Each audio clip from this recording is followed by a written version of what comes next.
Hi guys, I'm the Panda Man, and today we are here to talk about Prince. No, not that Prince. That's Prince William. No, that's Prince from Aladdin. Or is he even a prince? No, that Prince is the artist formerly known as Prince. We are talking about Prince Renethal here, people. Prince Renethal has been shaking up the meta. It's a brand new card that everybody got from playing Hearthstone, and now I believe everyone gets it. Anyways, it is a 3-mana legendary that basically says that if you have this in your deck, then your deck's starting size can be 40, well, it has to be 40, and you have 40 health. Now, so the question that's been going around a lot is this card really that great? And the true answer is I'm not really sure. And I don't think we're ever going to be totally sure until, well, there's a lot more testing going on. We're still kind of, it's shaking everything up. It's definitely an interesting card. It's definitely a fun card. It's probably one of the more fun cards I've seen hit Hearthstone in a very, very long time. So let's talk about the goods and the bads. Let's talk about the goods, baby. Okay, so anyways, the card is, it allows you to have 40 cards in your deck. But I'm going to be honest with you, that's actually the negative in my opinion. Now, there are some instances that, yes, having 40 cards in your deck allows you to conclude those extra tech tools that might be really useful for your meta. In general, though, I'm not that inclined to say that's a good thing. Because as things go along, we're going to get better cards added to the pool. Every time we get a new set, we're going to get more cards added to the pool. That, yes, that will make those extra 9 cards, because you think about adding 9 cards because you have to add Prince Renethal. That will help your deck. Sure. Yes, that will happen. Problem is, the more cards we have, when you have a more availability, decks are going to get more tuned and more tuned and more tuned and more tuned. And when you have a 30-card deck, you're much more likely to draw the card that you absolutely need in the instance that you need it.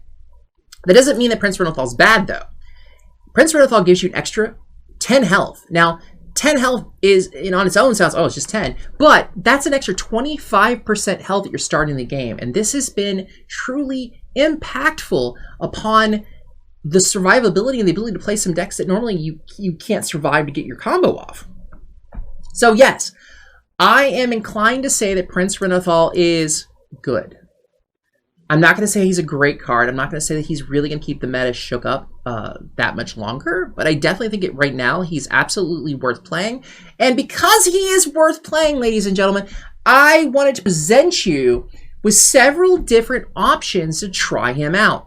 Now, let me make this caveat, this disclaimer before we get started, get down the road. I do not recommend crafting any of these decks.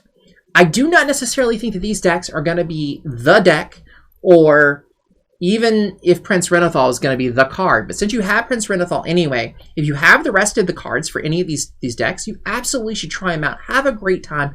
Play with them. None of these decks are bad, okay? I just don't think there's necessarily, like, rank climbers. Now, some of these are. Some of these have been doing fantastically well, even at top 200 Legend.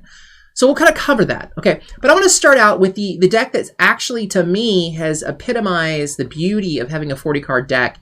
And that, we're going to start out with Clark Hellscream's Lady Prestor. Now, so I call this deck the Lady and the Prince. For obvious reasons, you got Lady Prestor and you got Prince Renethal. So the concept of this deck, if you guys don't know what Lady Prestor is when you play it, it transforms all the minions in your deck into random dragons. They keep their original stats and cost, but they get the dragon's abilities. What does this mean, Panda? Well, it's pretty simple. So if you have an Iron Deep Trog in your deck, and it basically, after you play Lady Prestor, well, that means that Iron Deep Trog can now suddenly be an Onyxia. So you'll have a raid boss Onyxia can be a 1/2 creature that spawns a board full of 2/1s. It's pretty disgusting. It actually works out quite well. So the concept of this deck is you're literally running a bunch of tiny baby creatures that are super cheap and have some synergy or ability on their own to be productive to the deck. But ultimately, they're just there to convert into beautiful, beautiful cheap dragons. This deck is actually fantastic. It's great. It does really well. I'm not going to talk about win percentages because I'm going to be honest with you. I think these decks are going to change their win percentage pretty quickly. Like, they're going to go up and down it's very volatile. But again, so this deck, I'm going to give you a little bit of a background. So again, the entire concept of this deck is play Lady Prestor. Of course, if you can play Guff, Guff always helps every Druid deck, but the deck is about playing Lady Prestor. So essentially, you've got a very simple mulligan too, because if you get Lady Prestor in your opening hand, you just smile, because at turn 6 or turn 5 or even potentially turn 3, I guess, if you have double Innervate in their hand and a coin, you play Lady Prestor, and then you basically hopefully win. Now, it is very RNG heavy. You're going to be hoping that you got good dragons. You may not. There's some bad dragons in the pool as well. But anyways, so you got Lady Prestor. So the other mulligan cards for this deck are pretty simple. You want either Jury Rig Carpenter is another definite keep. These go again. These change if you already got Prestor in your hand. You don't need the Jury Rig Carpenter. You don't need the other card, which is Capture Cold-Tooth Mine, which of course the Jury Rig Carpenter fishes for. So when you play Capture Cold-Tooth Mine, you can draw the highest card. The highest card is Lady Prestor. Bada bing, bada boom. Turn 6, Lady Prestor, you're in action. Another card you want to keep is the Wildheart Guff. Outside of that, honestly, that's basically it. You need to mulligan into either a Jury Rig Carpenter, a Capture Cold-Tooth Mine, Lady Prestor, or Guff. Those are the cards you have to have. Anything else is just gravy. So keep that in mind when you play this deck. But I do highly recommend this. And again, this got this deck from Clark Hellscream. Again, all the streamers that I'm getting these decks from, if you check below, I'll have the links to their streams in their YouTube if they've got them. But again, this deck is I saw Clark playing this at High Legend. It's fantastic. He had a lot of fun. He said he had the most fun playing in those 2 days that he had playing in like the last 2 months. So just keep that in mind. This deck here is, I started off with, in my opinion, my favorite of the bunch, but there are other good ones. Let's move on. A really strong deck. This is from Flying Kraken. This is basically a Celestial Alignment deck. And if you guys know what Celestial Alignment does, you set each player's mana crystals to 0, but it sets the cost of all cards in your hand and deck to 1. This deck has been a very strong card, especially you got Lady Anacondra and all the nut stuff. And the only thing that's ever held this deck back, and I'm going to be honest, is the fact that, well, you die before you get your combo off. Well, having an extra 25% health, apparently that helps. That helps a lot, guys. You'd think that this would make it harder to get your Lady Anacondra or your Celestial Alignments. It does impact that. But to be honest, just having the extra 10 health is enough. This deck does really, really well. It's very strong on ladder. So if you really want to try crushing it, this is a very good deck. And also, if you've been wanting to play Lady Anacondra Celestial Alignment decks, this is it. This is the one. This is the extra 10 health actually makes a ridiculous amount of difference. But guys, yeah, this is from Flying Kraken. He's been doing fantastically well with it. I hope you guys enjoy it as well. All right, let's move on. We got a lot of decks here to go with. Next, you've got, this is from Ecor 100, another member of Team Hype Horizon. Clark is also one. This is essentially kind of a burn shaman. It's pretty simple. And again, all these decks are basically the same kind of deck you've seen prior. It's just that now you have 25% more health. That means something. And guys, I'm going to stop talking about that over and over again, because honestly, it's just going to get old hearing me say it, but 25% health means you can live longer, which means you can get your combos off. It's not as much about getting the extra cards. I'm going to say again, I think that the extra cards in your deck is actually the penalty for having 25% more health. But oh my god, this deck is a lot of fun. It's just a quick tempo-based deck that it plays just like you'd think. You've got the Wildpaw Cavern, which is one of the most broken cards in Shaman right now. Talons to get yourself your Mutanuses. You got the Snowfall Guardians. Essentially, this deck just plays just like you play any other one. You're going to try to basically lock people out using your Sleep Breakers, Wind Chills. Use those there. You've got a bunch of control cards like Chain Lightning. You got Hex. You've got the Multicaster to draw. Because again, when you have a 40-card deck, one of the new things that's most important is draw. Draw. But this one does a fairly good job of that. I really do highly recommend this one. So try this out. Otherwise, again, check out Ecor. He did this on stream, and he also has got a YouTube video for it. I recommend you check out. Okay, the next one is Warshak's Cursed 40. This deck, again, is just basically a Cursed Warlock. But again, extra 10 health makes a difference, guys. I'm really gonna stop talking about that, but honestly, that's the biggest aspect of this deck or of any of these decks that's gonna make a big difference. This plays like any other Cursed deck that you'd imagine. It is running the double Immolate. I normally would have only run one Immolate. I might have even run one Immolate and one Starfish, or one more Starfish, or one more Viper, I guess. I don't know, really. Probably not a second Viper, but maybe a second Starfish. I don't really know. But this deck does very, very well. If you don't like the Immolates, you can always take one Immolate out, and you can put in a a Demonic Assault. That's also a very good card. But again, it's basically control, and you get extra health to survive. Because again, Warlock is the primary resource for Warlock is basically hitting that hero power. But that costs 2 health. So having an extra 5 taps is fantastic, and allows you to get to that point where you can actually throw down your big combos, such as, this is actually running Lord Jaraxxus, which finally found a home and didn't really have a home in the other one because it just didn't have enough deck space. But you got the combos with, like, you can play Tamsin Roam, and you can go ahead and play the Abyssal Waves, or you can play the Drag Below. Why am I not seeing it? I thought Drag Below was a 4-mana card. Am I just silly? Okay, maybe he's not running Drag Below. Oh, there's Drag Below. So it's 3-mana. I was testing you guys, and you all passed. So anyways, yeah, you got Drag Below here, which you can basically now double cast if you have Tamsin Roam.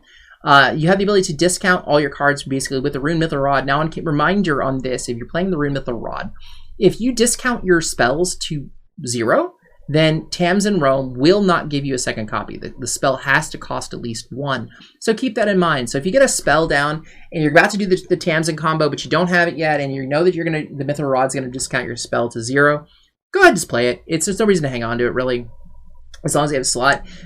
Because again, you want to make sure that it's only spells that are going to have a cost of 1 or more. But this deck's will be a lot of fun. The Warlock, the Cursed Warlock archetype is just really, it's crazy. Again, and you'll notice there's a theme going on. A lot of these decks have some kind of control aspect.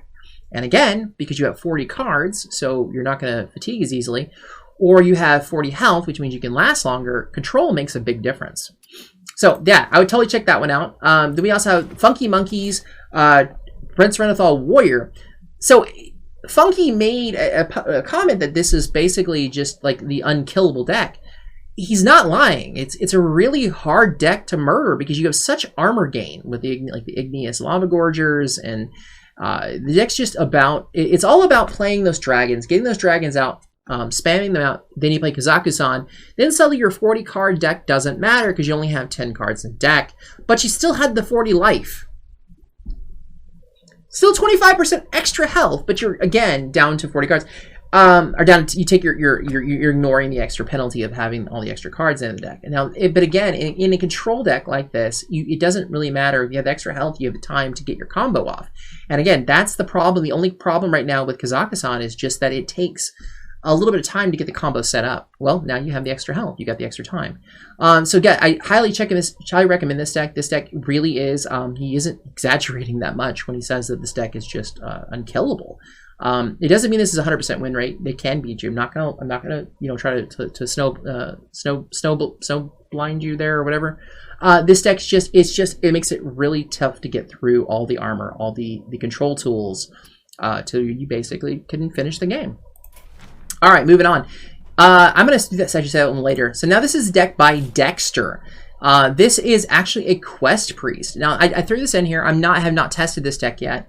I'm actually got some skepticism, not for whether or not it's going to be fun, as I absolutely 100% think that this deck is going to be fun. My only problem is when you're trying to draw for when you're in Quest, with the Seek Guidance, you've got to play a 2, 3, and a 4 cards to cost spell, then a 5 and a 6, then a 7 and 8. With so many more cards, that seems like that would be a harder thing to do to make sure that you draw into the card cost that you need. But, hey, Dexter did quite well with this deck. And again, this is one thing you got to remember about Prince Renethal is, yes, it does make some of the decks better in the sense that they are even more capable. But really, it allows for a lot more fun, a lot more versatility. So I can't attest to this deck being a ladder climber, but Dexter apparently did pretty well with it, and I trust Dexter's content. If you guys haven't checked him out yet, you absolutely should. He makes some great off-meta content, and apparently this deck, it works. So that's all I can say about that. It definitely works. Again, if you don't know how the quest thing is, essentially it doesn't matter what your opponent's health is. You're not playing to kill their health. You are basically playing to complete your quest. And if you complete your quest, then it doesn't matter if they have 300 health. You just play the last card, which is a Purified Shard.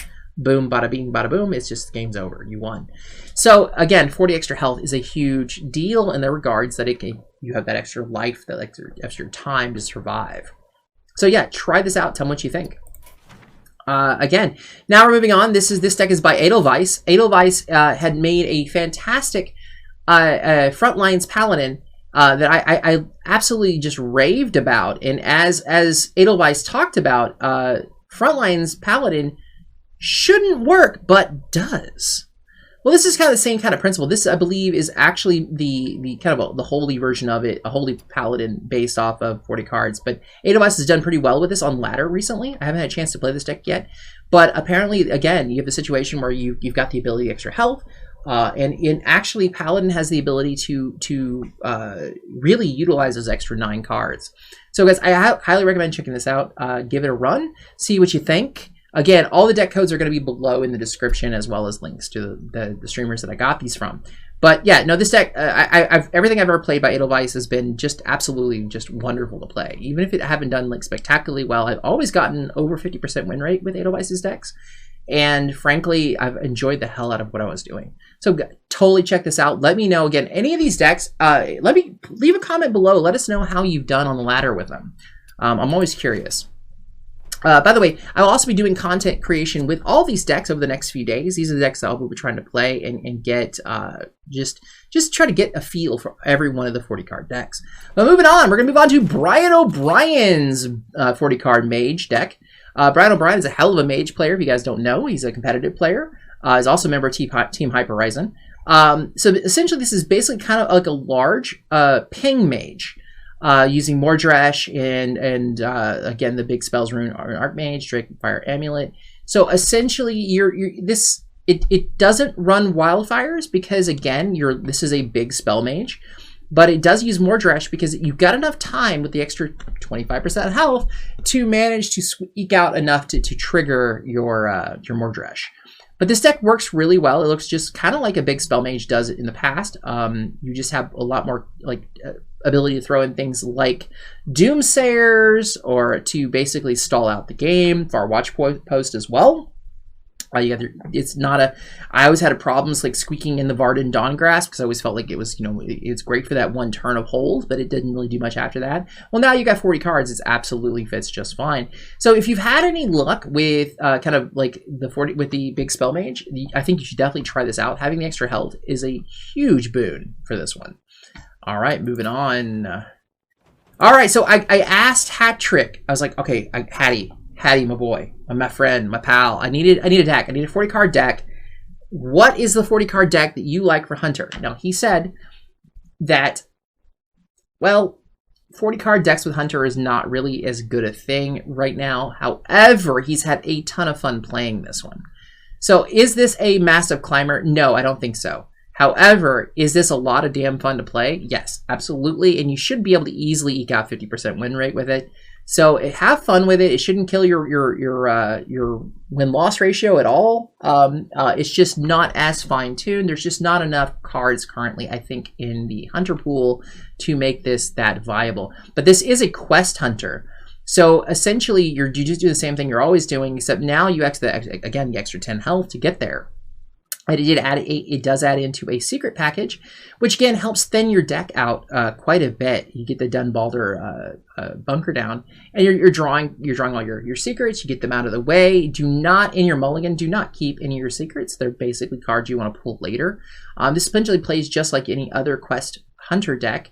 But essentially, you also have some of the big beast package as well. So it's kind of a best of all worlds. So it again is not as tuned, but it is a ton of fun. And again, remember guys, fun is the reason we play this game. But I do think of all the decks, this may not be the strongest of the ones I'm showcasing. However, it is one of the ones that I think is probably one of the more enjoyable to play. So, and guys, Hat Trick is the Hunter player in my opinion. There's only a few players that I would even rank on the same level with him. So if he says this deck is viable, then yes, it's viable. It might take some thinking, some practice. Give yourself a little bit. Actually, with any of these decks, give yourself a little wiggle room. You're not used to playing 40-card decks, so yeah, it's a new meta. It's a new feel. All right, moving on. Okay, so I did ask. I think Draco Cat was actually the first person I asked for a 40-card deck that he recommended, and this is actually one he has actually been playing to great success, even in High Legend. So essentially, one of the problems that Demon Hunter faces is whenever you're clearing minions, especially with things like the Dread Prison Glaive, is that you're using your life as a resource. Well, now you have 25% more of it. Again, it's just beautiful. So basically, in my opinion, this is the only card in this deck that actually is kind of a dead draw is the Prince Renethal. But honestly, it's okay. It's just not one that you want. Like everything else in this deck, there's enough Demon Hunter cards that you want to draw so that Prince Renethal does feel disappointing when you draw it. But again, it's necessary for the deck. So this one is one of the few that I absolutely highly recommend if you want to crush ladder with. It's much more consistent than Lady Pressure Druid, and honestly, I feel like it's a little more consistent than the Celestial Alignment Druid. But those decks I think have some little more versatility. The Pressure Lady Pressure Druid can always just come out of nowhere with some crazy cards. But essentially, this is just like all the others using Xylag to do some nice clear. And ultimately, you're playing just a bunch of fell spells, and you're finishing off with Jace Dorkweaver. But again, this deck is probably, again, my favorite of the bunch for just overall power level. But is it my favorite deck in all of these? No. We're going to go to that. So I saved this. I meant to put this at the bottom of the list so that we didn't hit it accidentally earlier. But this is by the Geminator. Okay, the Geminator has been, this is not his final evolution of this deck, and this is not necessarily the deck that I'm going to say that is the best. It is definitely probably not the best on this list of decks that I recommend. But is it absolutely nuts? Is it absolutely fun? And you're thinking, man, that's a lot more cards. It looks like it's because, guys, this is Prince Rocks Reno. What? Yes, now this deck is a Reno Jackson deck. And Rogue has basically enough cards to justify going Highlander. A lot of the classes I wouldn't do so, but Rogue is actually do it right now, and Geminator's been doing quite well with this deck. He is this is a version 2, version 3, and if you guys check him out on his stream, he will always be constantly evolving, trying to make the deck better, and he loves Reno. Reno is one of his favorite cards, and so he basically tries to really work around that concept. Plus also this adds for, again, like the Lady Pressure deck, this adds for a chance to play just about anything. It's total variety. It's all over the place. Again, this is probably the one I'm looking forward to playing the most, and probably the one I will do the worst with. Not because it's bad, it's just I don't play Rogue very often. So I don't think about some of the cool outs that you can make with it. Now, there is one thing that I thought was very cool that I am proud of myself for catching, though I did hear Jem explaining to somebody it later, and I was like, oh, sweet, I did catch this. The new Shatter Shambler card is absolutely nuts. Now, there are not any other Death Rattle. There's only one Death Rattle card in this entire deck, and there's a reason. You want to play the Shatter Shambler early, because it just says the next Death Rattle menu costs 1 less, but immediately dies when played. Okay, so you play this early, and there's only one Death Rattle minion in the entire deck, and that's Ozamat. That's a board clear, guys. That's an absolute board clear. You play the Shatter Shambler early in the game. Now Ozamat is only 7 mana, which makes him better than a Twisting Nether, because not only is it 1 mana cheaper, obviously, but when you play it, it kills 6 creatures. It doesn't kill the entire board, but it kills because it kills for a number of minions equal to the number of tentacles you have. Well, it immediately plays Ozamat, he creates the tentacles, and then he dies, triggering a death of 6 minions. It's disgusting. So one of the things about any kind of board clear, some of you, I don't know if people know this, some of you do, some of you don't. When you are clearing a board, it is not enough just to erase the board. That's okay. That's an okay play.